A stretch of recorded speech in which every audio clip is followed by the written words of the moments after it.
Ya, saya tidak menduga. Tidak menduga.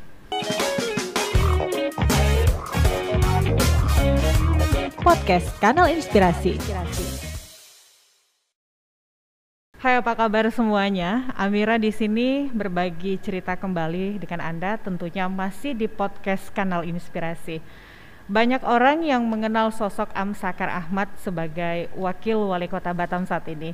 Namun jauh sebelum mengemban tugas sebagai Wakil Wali Kota, Amsakar kecil yang dipanggil Milu punya kisah yang haru, menarik sekaligus ternyata bisa menginspirasi kita semua. Saya sapa Pak Amsakar Ahmad. Bagaimana kabar Pak Amsakar? Alhamdulillah cerah. Mungkin karena beberapa saat yang lalu kita sempat libur ya? Panjang, bisa bertemu keluarga sehingga semalam masuk kantor. 4 aktivitas semuanya mengalir dan rasanya enjoy saja. Pagi ini di RRI ya tidak paham juga mengapa harus menjadi tokoh yang inspiratif, kata Amira. Cuman ada yang cukup menarik, perjalanan hidup seorang Amsakar, dan ada nama kecil. Ini kok bisa ada nama kecil? Milu muncul nama itu gimana ini, Pak? Ya, ceritanya panjang, tapi penggalan sederhananya begini. Saya lahir itu informasi yang didapat dari orang tua saya dan tokoh-tokoh di kampung memang dalam situasi yang tidak sehat. Ya, mata saya ini ditutupi oleh lendir, katanya begitu. Dan menjalani masa kecil yang tidak sehat itu, sehingga keyakinan di kampung saat itu, maklum kampung saya itu sangat tradisional, keyakinan di kampung nama yang tidak pas. Saya sebenarnya terlahir dengan nama Muhammad Kanton. Nah, jadi M Kanton, M Kantan. Ada abang saya M Kantan, tapi abang saya informasinya sekitar 1 tahunan meninggal, dan saya lah yang menjadi laki-laki tertua. Nah, nama yang dianggap tidak cocok itu digantilah dengan nama, ya ini orang kampung aja dipanggil sebenarnya Pemilu, bukan Milu. Pemilu tapi disingkat jadi Milu. Karena 67 itu kan pemilu. Iya. Ya, saya lahir 68. Nah, itu diberikan nama oleh seorang Cina. Cina yang saya baik sekali, masa-masa kecil saya bermain, saya menyebutnya Ma'ani ya, yang memberikan nama itu. Nah, oleh sebab itu kadang-kadang di keseharian lucu, waktu saya menjadi kepala bagian di kantor wali kota, seseorang menelpon bagian santel kami, mau berbicara dengan Pak Milu. Bingung. Lalu ya, orang santer aja santer itu. Ya, itu pengalaman Mira. Ternyata tidak ada yang nama itu, Pak. Sudah kami cari, ada Pak, ada, ngotot juga kan. Dan pada saat pertemuan sekitar 2 hari setelah itu, Pak, dari Dabu ada menelpon mau berbicara dengan Pak Milu. Saya bingung, Pak.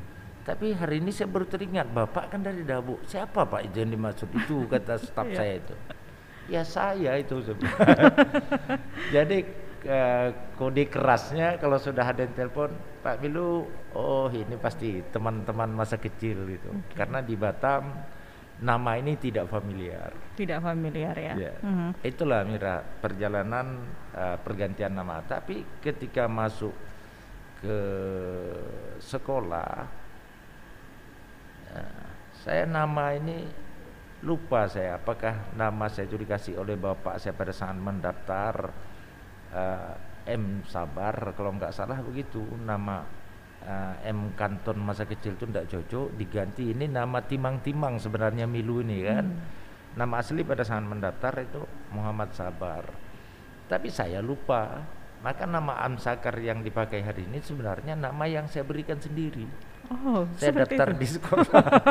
Kami berdua dengan abang sepupu saya Jul Bazar, kami mendaftar di sekolah. Ketika ditanya oleh Pak Guru siapa namanya, Pak Bakri saat itu, saya katakan kalau nggak salah nama saya itu Amsakar Pak, saya bilang. Pokoknya Muhammad Sabar, M Sabar itu. Ya panjang lah cerita di balik nama. Terpikir Amsakar itu kok bisa gitu kan, ada beberapa saya M berpikir Kanton dan segala Amsakar macam. itu, Amsakar itu apa ya nama Amsakar? M Sabar, Amsakar itu kan dekat gitu. Iya. Dan saya tidak, ya masa-masa kecil Hamira, jadi spontan muncul nama itu. Makanya Amsakar ini saya pikir dalam sejarah peradaban cuma satu orang yang bernama Amsakar.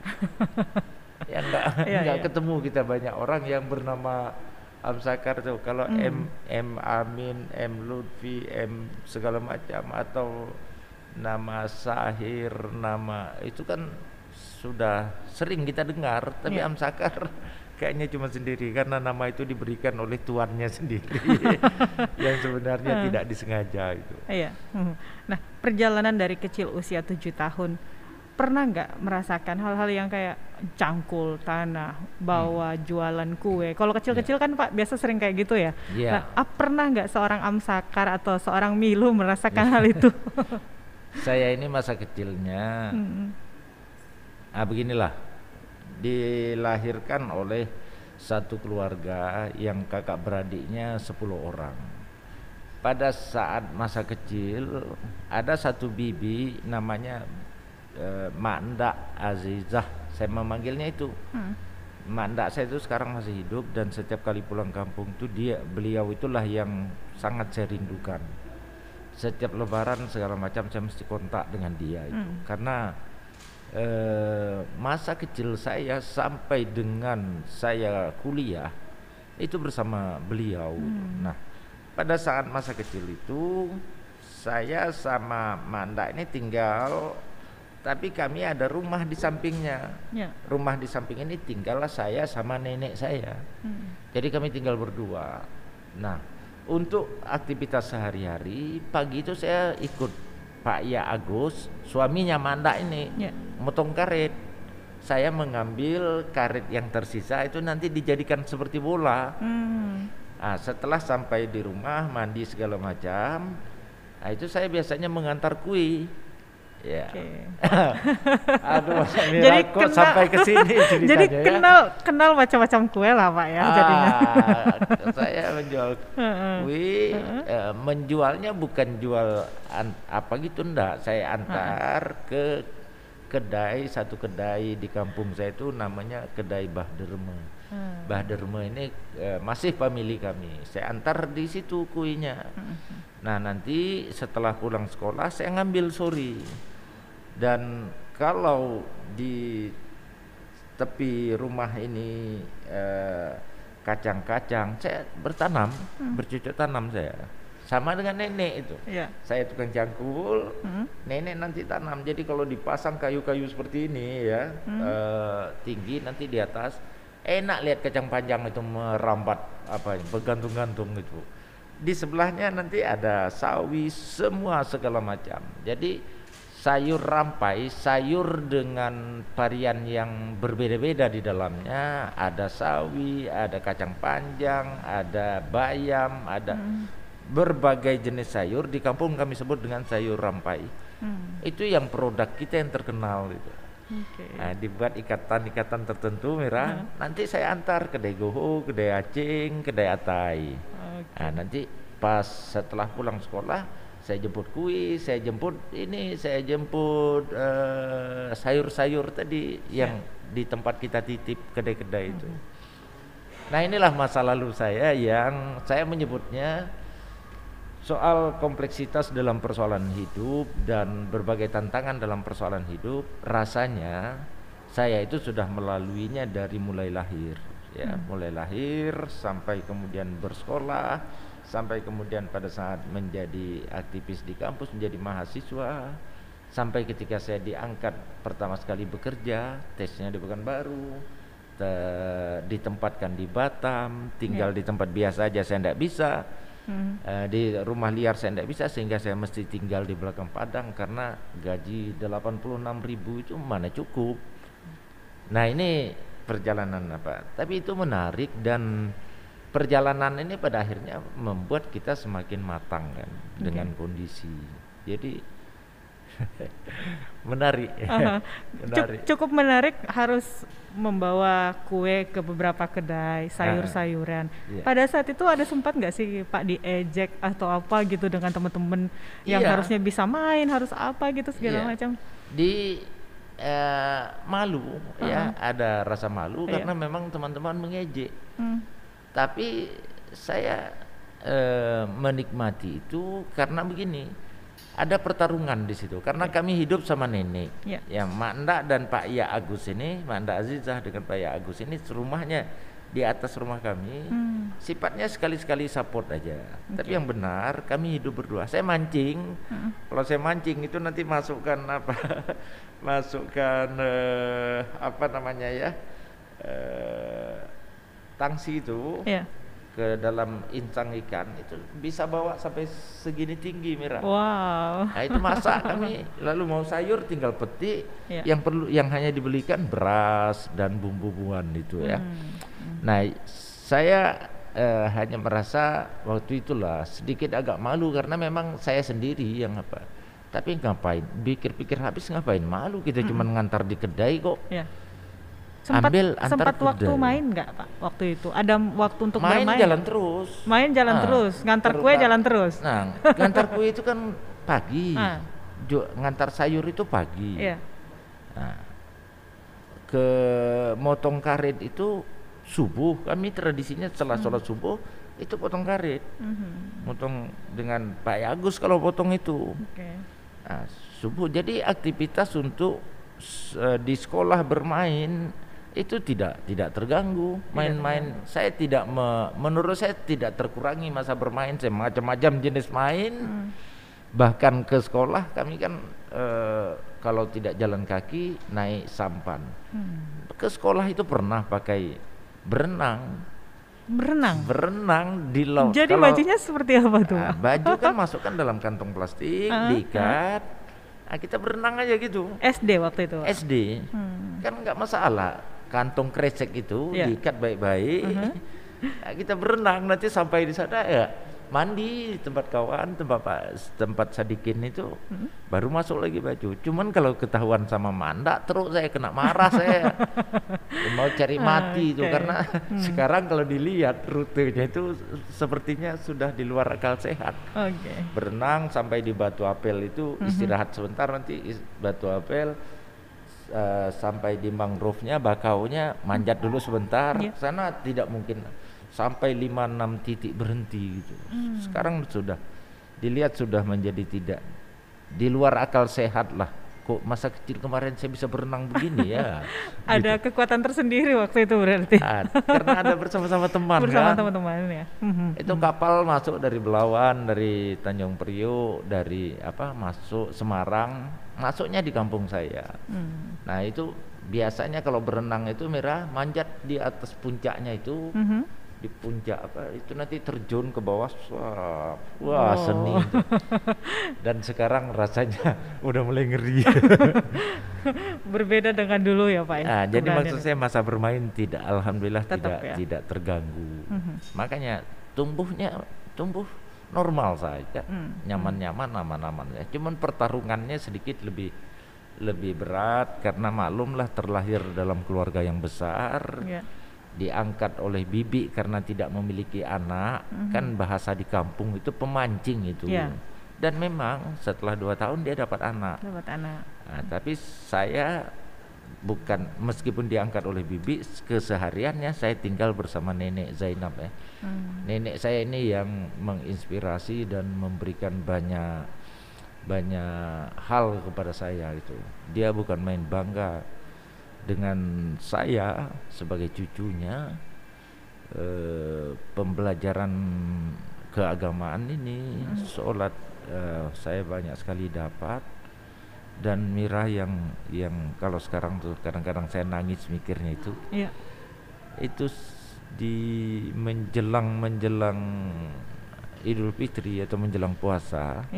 Baru saya buka tabungan hasil penjualan kue saya dengan apa yang disimpan oleh nenek saya itu. Ini untuk kau. Nah, itulah saat beli baju baru. Di situ kegembiraannya luar biasa ya. Kegembiraannya di situ. Apalagi pada saat itu masih anak-anak ya Pak ya. Masih anak-anak. Ada cerita tentang naik sepeda yang mengkayu sekitar 16 km. Iya. Itu Jadi seperti apa? di kampung saya itu sebenarnya pada saat masuk sekolah waktu saya itu opsinya silakan memilih ya. Iya.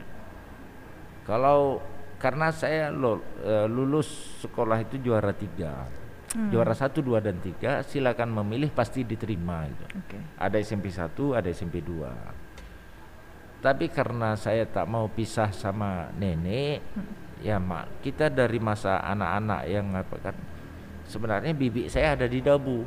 Saya nggak mau pisah sama nenek, akhirnya saya memutuskan naik sepeda. Ya waktu SMP.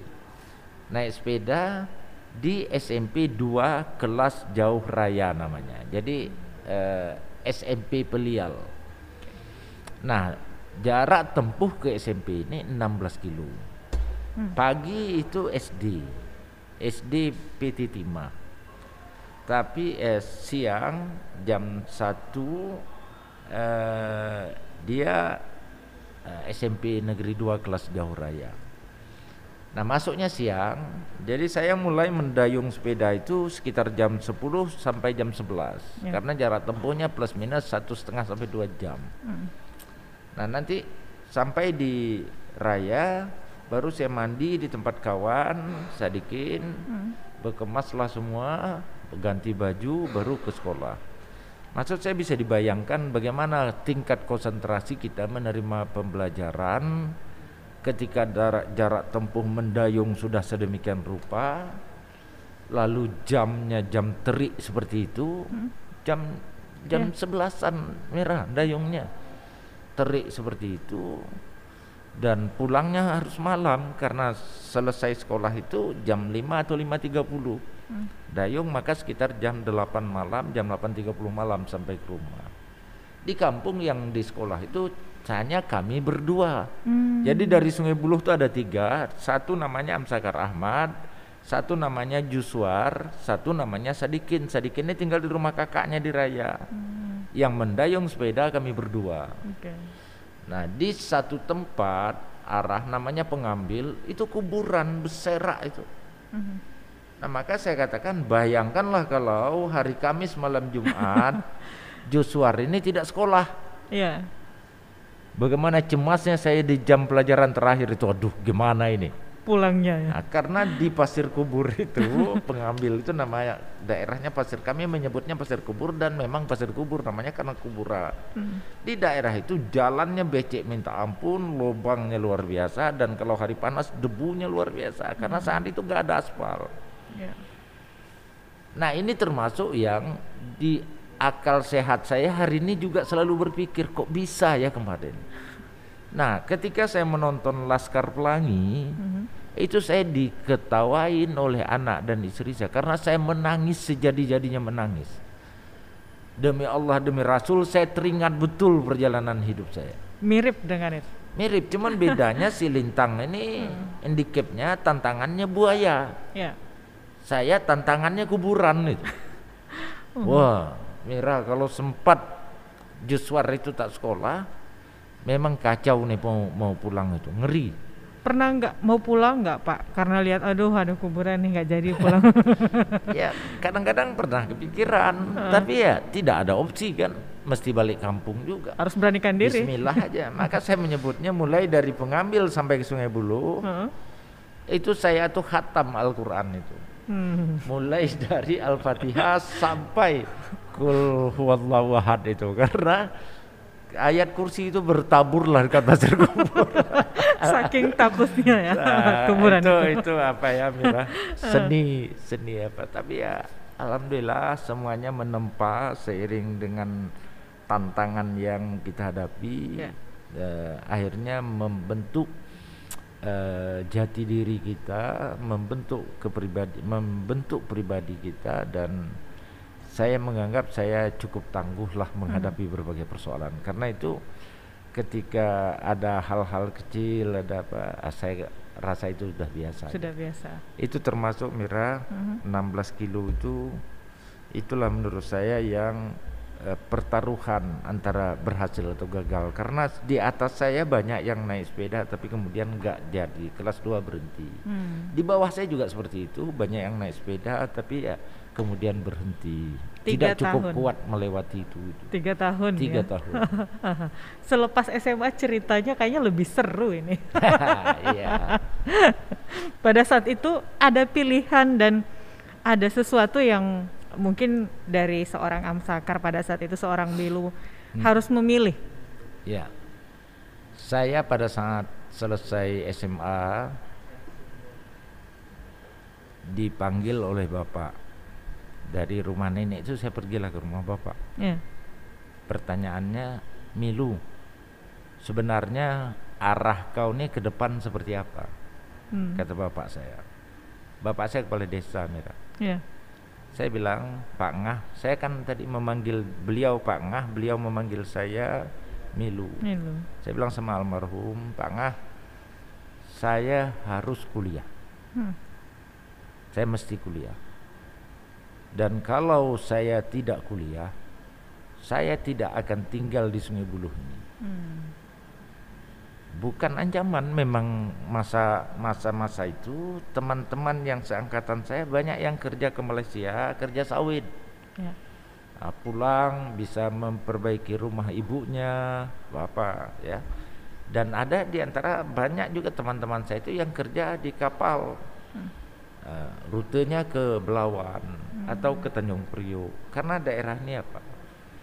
Ada juga yang bekerja di kapalnya tapi ke Tanjung Pinang dengan Tanjung Balai Karimun. Di Tanjung Balai Karimun itu nama kapalnya Aidil Baru, di Tanjung Pinang nama kapalnya Henry. Masih teringat ya, Pak, teringat saya. Kapal besar itu namanya Heli.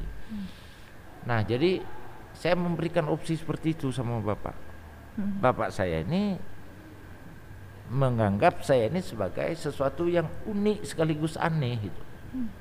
Dan saya tahu ketika itu saya ini, Mira, masa kecil, masa SMA itu saya paling suka ngebeng joget, istilah kampung, nari. Oh, suka nari Bapak Nah, berarti. jadi kalau ada tari Medan, itu saya Jagonya itu saya ya. suka. Kemudian kumpul, ya mohon maaf lah, saya termasuk yang kumpul bersama teman-teman minum, karena maklumlah pergaulannya dengan orang kapal. Kalau jam 11 malam menjelang jam 12 malam tahun baru, itu kapal bersaut-sautan sirenenya. Lalu di bawah macam-macam bir, ABC, Heineken, gabung, kokong, gabung. Nanti dia masak ikan bakar, makan sama ulamnya, ada macam-macam budang segala macam. Itu kita menunggu pergantian tahun. Nah, saya melewati itu gitu. Dan saya menjadi bagian dari perjalanan itu. Tapi alhamdulillah soal belajar bapak saya heran. Karena SD saya tamatnya juara 3.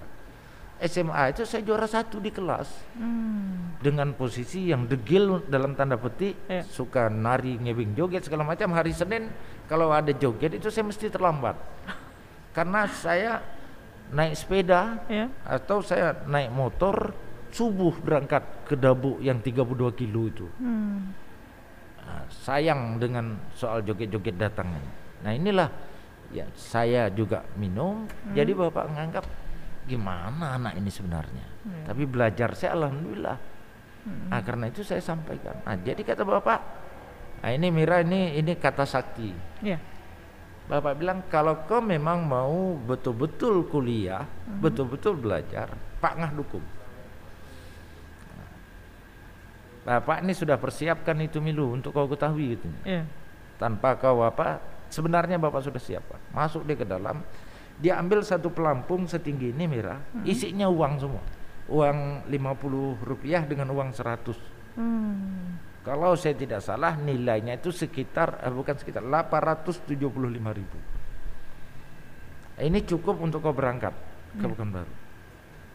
Nah, nanti next time lah, ke depan lah, kira-kira begitu kan, nanti kita pikirkan kemudian.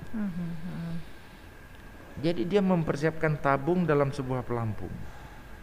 Saya bilang saya mau kuliah Bang. Kalau saya tidak kuliah saya tidak akan ada di kampung. Ya oke, masuk. Lalu malam itu langsunglah dibagi uang ini sekian, ditukar kedai atai, kedai goho, kedai acing, ditukar supaya menjadi uang kertas. Tak mungkin membawa setinggi itu kan. Ditukar menjadi uang kertas. Lalu setelah tukar menukar selesai, nah, kemas kau dia, saya balik ke rumahnya. Ini Pak, udah saya tukar. Dia buka kopor, ngambil ke kamar kopor. Mira, di kopor itu isinya baju Melayu, di apa namanya? Aduh. Dan satu keris baju Melayu putih, satu setel, kemudian satu sajadah.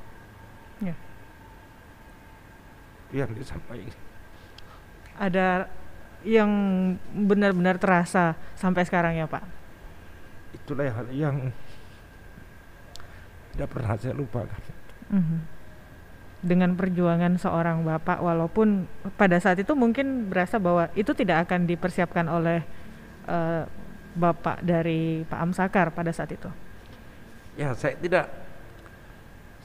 tidak menduga. Tidak menduga. Saya tidak menduga karena kan keseharian saya sama nenek sama bibi. Dalam hal-hal tertentu saya dipanggil. Ya. Dalam hal tertentu saya dipanggil ke rumah, termasuklah malam itu. Dipanggil, sebenarnya mau jadi apa kau nih nanti? Saya sampaikanlah seperti itu. Hebat Mira, ya hebatnya pendidikan yang diberikan oleh orang tua saya itu, meskipun secara tidak langsung, itu luar biasa. Luar biasa, sampai menduduki jabatan saat ini, luar biasa. Banyak kisah yang mungkin dari Pak Amsakar pada saat kuliah sampai dengan harus tinggal di belakang padang juga masih merasakan getirnya kehidupan gitu Pak. Iya. Waktu kuliah, setelah memutuskan, setelah dia bercerita itu oke, berangkat sekolah baik-baik. Sekolah, kuliah, jangan balik kalau tidak jadi. Kan pilihan hidup ini dua saja katanya. Mau di posisi yang benar atau mau yang sebaliknya. Bapak saya bilang kan, kalau kau memang mau menjadi penjudi, mau mengebing joget aja kerja kau, tidak masalah. Tapi seriuskan itu. Badan sudah siap ditikam, mata harus siap dicongkel. Kalau mau belajar ya belajar serius. Jangan pulang kalau tidak berhasil. Kan ngeri tuh Mira. Bapak saya tuh bercakapnya tidak begitu banyak, tapi ya pembelajaran yang saya petik itu kandungannya luar biasa. Nah lalu dengan modal itu 875.000 saya berangkatlah ke Pekanbaru. Berangkat ke Pekanbaru dengan kawan-kawan PT Timah yang rata-rata hidupnya di atas rata-rata. Ya, jadi kami satu kos. Itu 5 orang, Pendi, Agus, Yono, saya, Darmo Supriyadi. Kami berlima satu kos. Saya yang dapat wesel, waktu itu wesel itu 40.000 tahun pertama.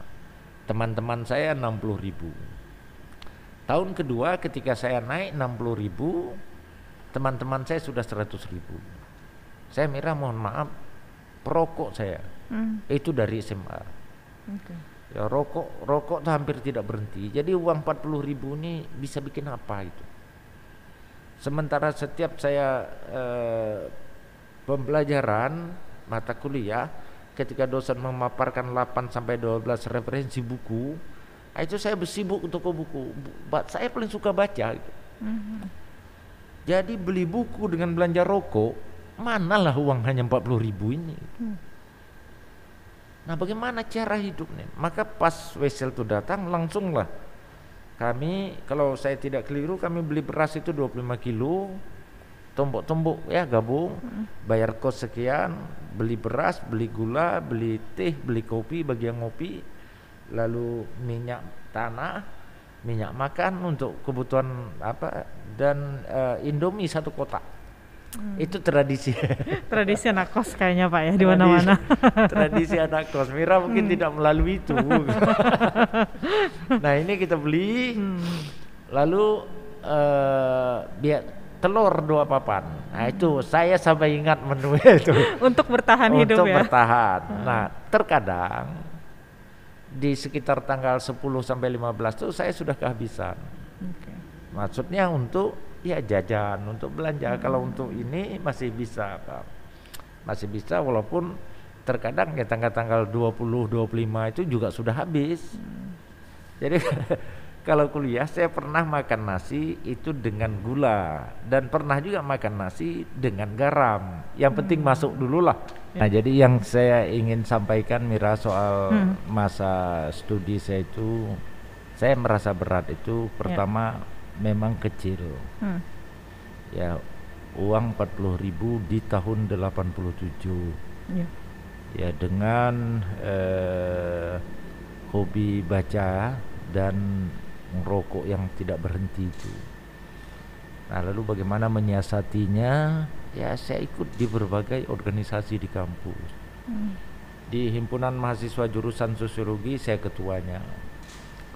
Kemudian di senat saya komisi koordinator komisi 1 bidang penalaran ya, analisis ini. Lalu berjuang saya terus, akhirnya di tahun kedua saya dapat Super Semar, beasiswa Super Semar. Beasiswa Super Semar itu saya dapatkan 2 tahun ya, sampai dah proposal kan berhenti. Saya dapat 2 tahun dan inilah yang menutupi masa-masa sulit dalam perjuangan itu. Tapi karena jangan pulang kalau tidak berhasil, lalu saya juga yang ngotot, ya saya juga yang ngotot mau kuliah, pokoknya bagaimanapun saya mau kuliah. Bapak bilang oke, pokoknya jangan pulang kalau tidak berhasil. Nah ini yang kemudian memacu, dan karena itulah saya sampai pada satu kesimpulan bahwa untuk semualah yang mendengarnya, selalu ada cara untuk menjadi lebih baik. Itu kata kunci saya. Selalu ada cara untuk menjadi yang terbaik. Selalu ada cara untuk menjadi lebih baik. Apapun persoalan mesti ada cara. Jadi persoalan kita yang sesungguhnya itu adalah bagaimana mencari cara. Bagaimana mencari cara itu sebenarnya ikhtiar yang harus kita lakukan. Tipis. Tapi kalau bercerita dengan kisah seorang Amsakar, seorang Milu, ini tidak ada habisnya, bisa jadi satu buku sebenarnya Pak. Tapi ada satu yang menarik, dan ini mungkin masyarakat juga sudah tahu bahwa seorang wakil wali kota Batam suka berpuisi. Di akhir perjumpaan kita di podcast ini, sebelum nanti kita akan menyambung lagi dengan podcast berikutnya tentang cerita seorang Amsakar, kita ingin dengarkan satu bait puisi dari Amsakar. Boleh Pak? Baik, ada beberapa puisi yang terekam di ingatan saya, tapi puisi 1991 yang pernah dimuat di Bahana Mahasiswa koran kampus itu yang akan saya coba deklamasikan di sini ya. Jadi udah boleh dimulai nih Mira? Silakan Mak. Surat Emak, Amsakar Ahmad. Di dunia yang setiap orang merasa kurang, janganlah teramat gigih kau cari lebih, sebab lebih dan kurang hanya persoalan cara memandang. Emak takut nanti kau larut dalam kemelut. Di dunia yang setiap orang merasa susah, janganlah teramat resah kau cari mewah, Sebab susah dan mewah hanya persoalan rasa dan selera. Mak khawatir kau tergelincir ke dalam kikir. Mak tak hendak kau terjebak ke dalam tamak. Apa yang patut bagimu nak, jadilah bagai bulan yang memberi terang di kegelapan, atau seperti mentari yang tak pernah berhenti menyinari. Dan kalau itu pun kau tak dapat, bertabik datuklah, mencari dunia lain yang asing dari sumpah dan serapah, yang sepi dari dengki dan caci maki. Terima kasih. Wow, luar biasa. Sampai merinding, Pak. Itu puisi yang bisa dikatakan benar-benar menyimpan kenangan yang cukup indah berarti ya. Iya, karena puisi itu terlahir manakala saya hampir tidak mempedulikan lagi dengan studi saya. Saya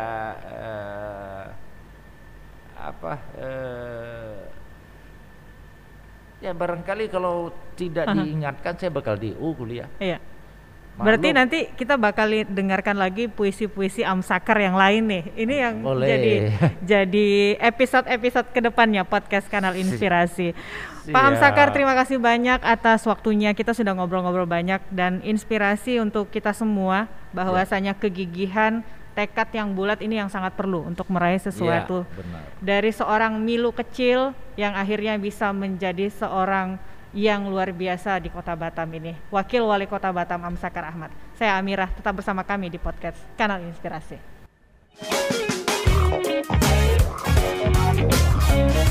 Podcast Kanal Inspirasi.